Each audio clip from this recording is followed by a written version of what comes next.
சொந்தமாக YouTube channel நடத்த வேண்டுமா? நீங்களும் பிரபல ஆங்கர் ஆக வேண்டுமா?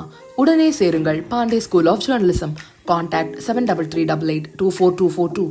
சாலை விபத்துகளில் சிக்குவோருக்கு 1.50 லட்சம் ரூபாய் வரை இலவச சிகிச்சை அளிக்கும் திட்டத்தை நேர்மையாகவும் முழுமையாகவும் செயல்படுத்தும்படி மத்திய அரசுக்கு உச்சநீதிமன்றம் அறிவுறுத்தியது. சாலை விபத்துகளில் சிக்குவோருக்கு உடனடியாக சிகிச்சை அளிக்கும் வகையில் 1.50 லட்சம் ரூபாய் வரை இலவச சிகிச்சை அளிக்கும் சட்ட பிரிவானது சென்ற 2022ஆம் ஆண்டு மோட்டார் வாகன சட்டத்தில் சேர்க்கப்பட்டது. ஆனாலும் இந்த திட்டம் செயல்படுத்தப்படாமல் இருந்தது. இது குறித்து விசாரித்த உச்சநீதிமன்றம் இந்த சட்டப்பிரிவை செயல்படுத்த ஜனவரி மாதம் 8ஆம் தேதி உத்தரவிட்டது. இந்த வழக்கு ஏப்ரல் 28ஆம் தேதி விசாரணைக்கு வந்தபோது மத்திய அரசுக்கு உச்சநீதிமன்றம் கடும் கண்டனம் தெரிவித்திருந்தது.